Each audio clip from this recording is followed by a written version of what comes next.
लेकिन मेरा जो बाल जाना स्टार्ट हुआ वो 25 प्लस के समथिंग एज में ही स्टार्ट हो गया। कुछ लोग बोले कि साबुन बालों में नहीं लगाना चाहिए, उससे भी बाल झड़ते हैं। तीसरा पॉइंट आता है कि शैम्पू।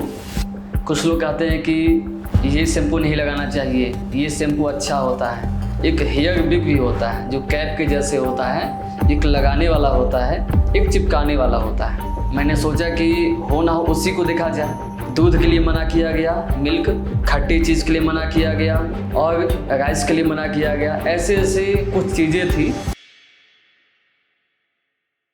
जय विश्वनाथ की, राधे राधे। आज मैं वेद प्रकाश मिश्र भगवान बाबा विश्वनाथ की पावन नगरी से पधारे इस हरिद्वार में उपस्थित QST क्लिनिक के संस्था में आए हैं।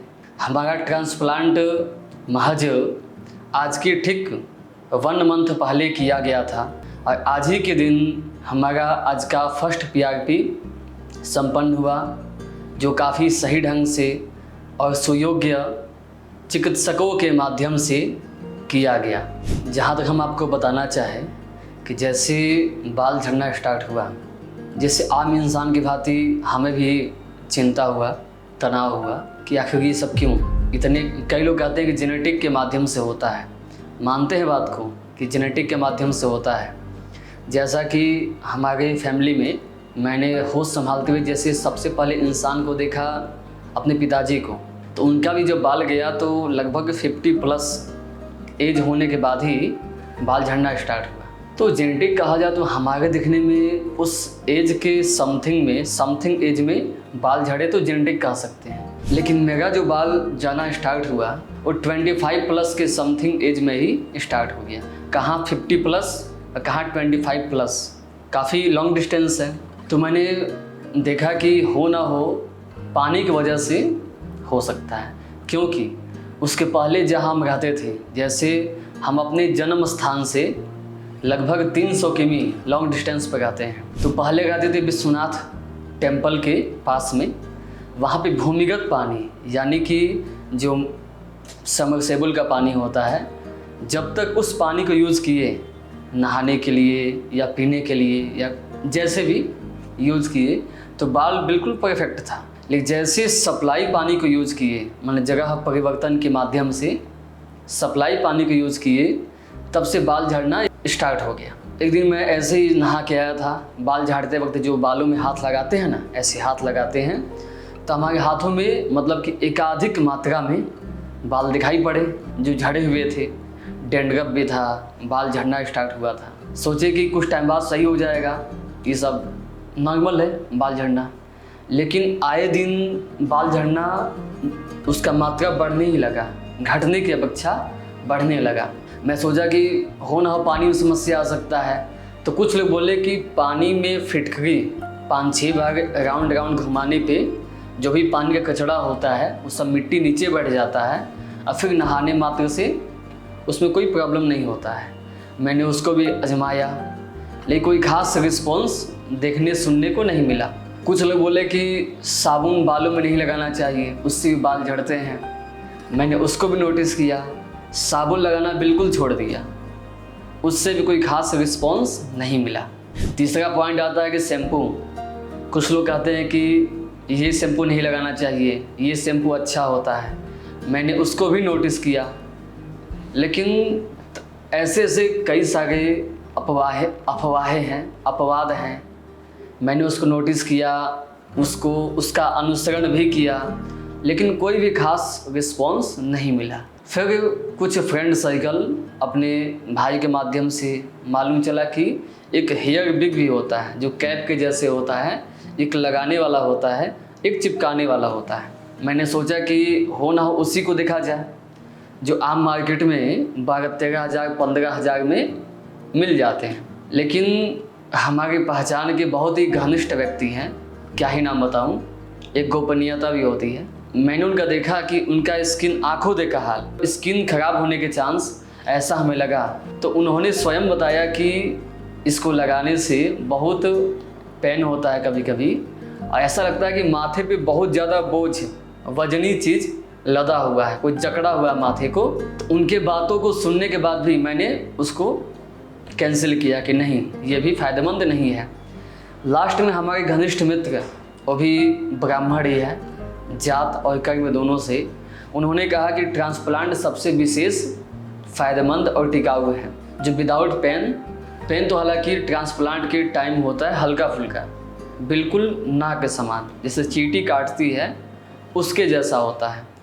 मैंने ट्रांसप्लांट किया, आज महज 1 मंथ प्लस हो गया, क्योंकि जहाँ तक मुझे याद है कि 22 अप्रैल को मैंने ट्रांसप्लांट किया और 23 को ड्रेसिंग के बाद मेरा डिस्चार्ज हो गया। और हमारे योग्य चिकित्सकों के माध्यम से सलाह दिया गया कि जो भी यहाँ का फॉलोअप है, रूल्स फॉलो है, उसको फॉलो करते हुए नेक्स्ट मंथ से मेडिसिन स्टार्ट करने हैं, जो कंटिन्यू चलेंगे लगभग 1 ईयर्स यानी 1 साल के समथिंग में दवा को चलाना होगा और PRP सेशन लेना होगा।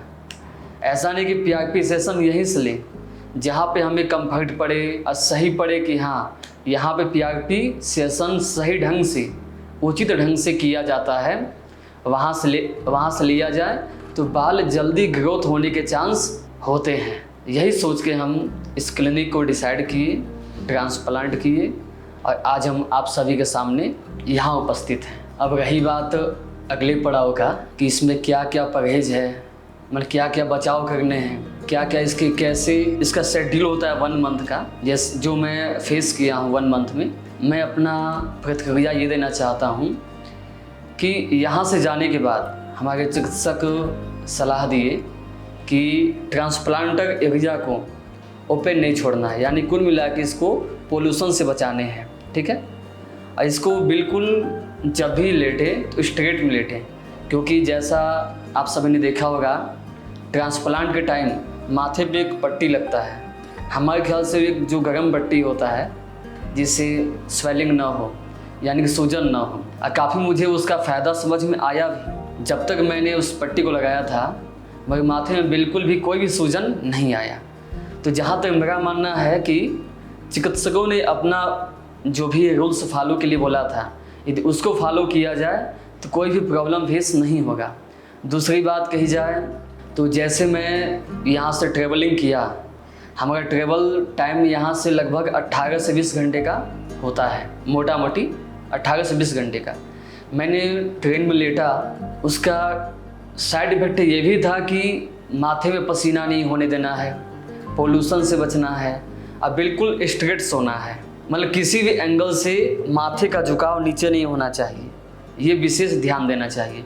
क्योंकि चाहे हम ये करवट लेके सोएं या जैसे भी सोएं या झुक के देखें या फ़ोन ऐसे चलाते हैं, तो किसी भी एंगल से इसका झुकाव नीचे न हो, मतलब कुल मिला के अपने फेस का जो डायरेक्शन होता है, दिशा होता है, या तो सामने हो या तो ऊपर के साइड में हो, तो स्वेलिंग से बच सकते हैं, ठीक। दूसरी बात रहा, ये तो सोने की बात हो गई, स्ट्रेट सोना है, माथे पे कोई प्रेशर ना पड़े, आँखों पे प्रेशर ना पड़े। रही बात परहेज का, खाने पीने में, तो आम व्यक्ति को भी पता होगा, सामान्य व्यक्ति को भी पता होगा कि कोई भी मेडिसिन लेते वक्त डॉक्टर हमारे खट्टी चीज़ से मना करते हैं। बस वही सेम चीज़ यहाँ भी था। तो यहाँ पे क्या था कि खट्टी चीज़ से बचना है, खट्टे फल हो या खट्टे खाद्य पदार्थ हो, उसके साथ साथ चावल है, राइस नहीं खाने थे, दूध, यानी कि जो हमारे इसमें प्लांटर एरिया है जहाँ से बाल निकाले गए हैं और जहाँ बाल लगाए गए हैं, डोनर जो भी इंग्लिश में बोला जाता हो, हमारी भाषा में जहाँ से बाल निकाले गए हैं और जहाँ बाल लगाए गए हैं, इन दोनों के एक तरह से भी घाव ही है। जहाँ सिरिंज लगाया गया है वो जल्दी से अपने पहले वाले कंडीशन में आ सके, इसलिए दूध के लिए मना किया गया, दूध के लिए मना किया गया, मिल्क, खट्टी चीज़ के लिए मना किया गया और राइस के लिए मना किया गया। ऐसे ऐसे कुछ चीज़ें थी जो हमें परहेज के लिए बोला गया, महज मात्र 15 दिनों के लिए। उसके बाद हमारे डॉक्टर साहब खुद ही कॉल किए रिस्पॉन्स के लिए कि अब आप सब कुछ खा सकते हैं। यही नहीं, 1 मंथ पर डे चाहे मैसेज के माध्यम से और चाहे कॉल के माध्यम से। मैक्सिमम दोनों ही फीडबैक के लिए रिस्पॉन्स आता था कि हम कैसे हैं, कैसे मतलब हमारे हाल चाल, हमारी बॉडी रिस्पॉन्स के बारे में जानकारी हेतु अपना उचित सलाह के लिए कॉल मैसेज आता था।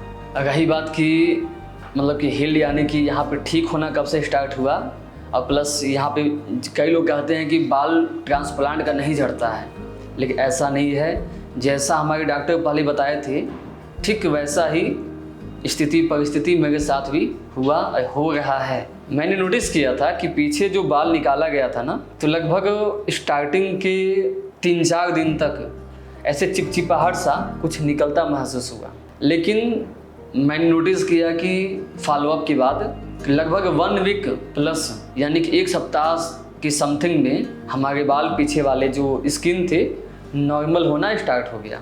एक तरह से नॉर्मल हो भी गया, क्योंकि कुछ क्रीम दिए गए थे इसको लगाने के लिए। उसको मुश्किल से हम 2-3 टाइम लगाए होंगे, लेकिन फिर नॉर्मल होना स्टार्ट हो गया। अभी आपके सामने है, बिल्कुल परफेक्ट है। रही बात सामने का प्लांटर एरिया का बाल झड़ने का, तो स्टार्टिंग के 5 डेज यानी कि 5 दिन स्प्रे करना होता है। अब ठीक 5 दिन के बाद उसको जो शैम्पू प्रोवाइड किया जाता है यानी कि baby shampoo, Johnson's baby shampoo, मैंने उसको यूज़ किया। जैसे यहाँ पे जो प्लांटर जो स्किन है, जो मृत स्किन कहते हैं, जैसे वो क्लीन होना जैसे क्लीन हो गया ना, ठीक उसके बाद मैंने नोटिस किया ऐसे हाथ सहलाते हुए कि हाथों में कुछ बाल दिखाई पड़ने लगे। तो हमें चिंता हुआ कि भाई मैंने तो प्लांट किया है, ट्रांसप्लांट किया है, फिर हाथों में बाल कैसा। तो मैंने डॉक्टर से बात किया, उन्होंने कहा कि जैसा हम आपको पहले बता चुके हैं ठीक उसी को देखते हुए वो बाल झड़ेंगे।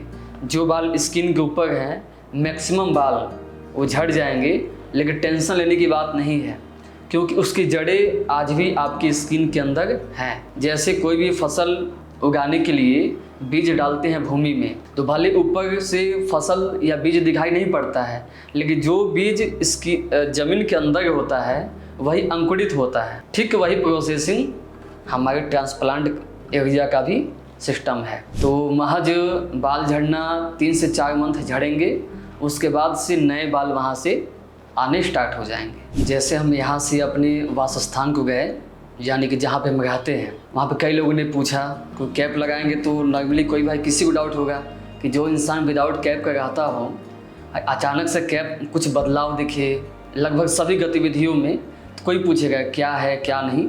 तो मैंने बताया कि ट्रांसप्लांट किया है QST क्लिनिक हरिद्वार संस्था से। तो कई लोगों ने ये सवाल किया कि रिस्पॉन्स कब तक आ सकता है, इसका फ्यूचर कैसा हो सकता है, इसका ये सच में टिकाऊ है कि नहीं है, या इसको कराना चाहिए कि नहीं कराना चाहिए। तो मैं केवल एक ही बात कहा, भले मैं ज्योतिष से हूँ लेकिन मैं भगवान तो नहीं हूँ ना। कोई कहा गया कि यत पूर्वम विधिना ललाट लिखितुम तन्मार्जितुम कह क्षमा, यानी कि विधिना यानी कि भगवान, जो भगवान सब पहले से ही ललाट पे लिख के भेज चुके हैं, उसे मिटाने में कौन सामर्थ्यवान है, अर्थात कोई नहीं।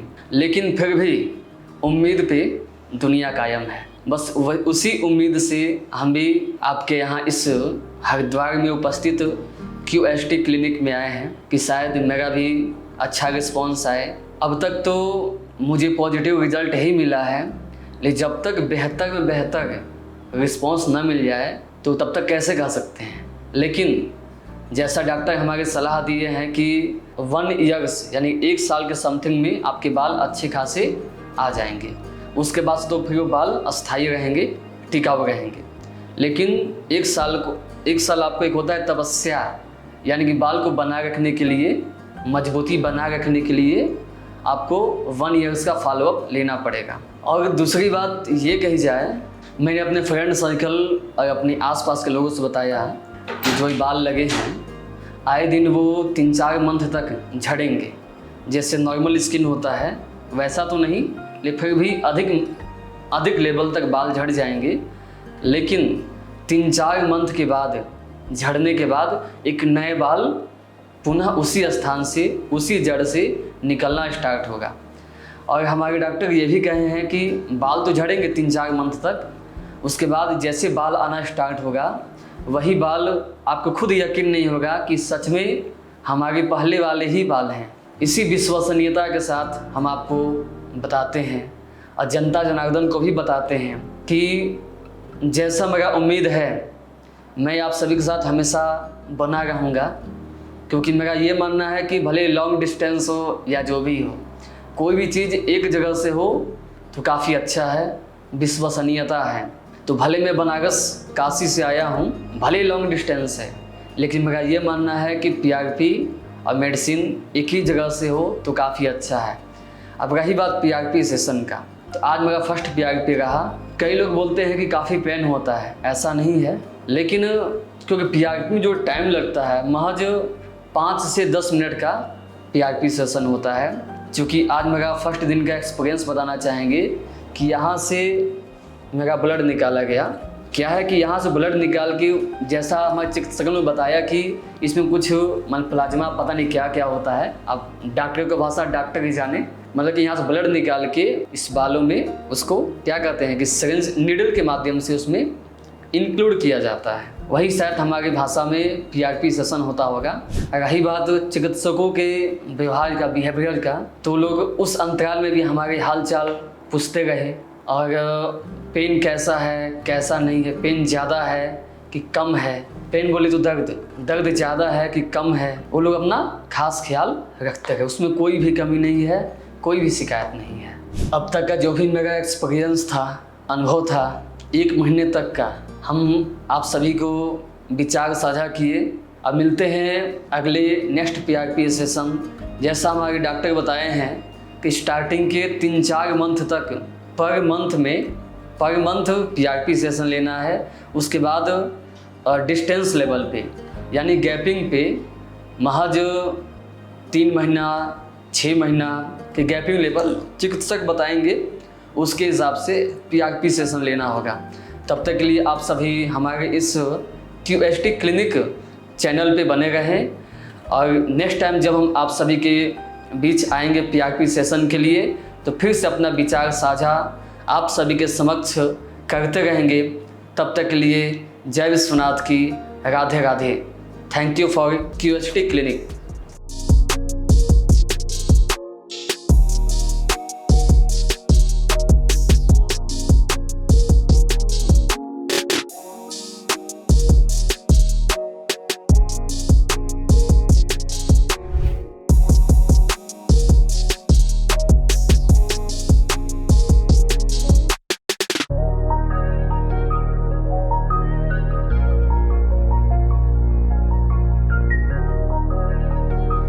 हेलो फ्रेंड्स, अगर आपने अभी तक हमारे चैनल को सब्सक्राइब नहीं किया है तो प्लीज इस वीडियो को लाइक कीजिए, शेयर कीजिए और हमारे चैनल को सब्सक्राइब कीजिए और ध्यान रहे बेल आइकन दबाना ना भूलें, जिससे हमारे हर वीडियो का अपडेट आपको समय समय पर मिलता रहेगा।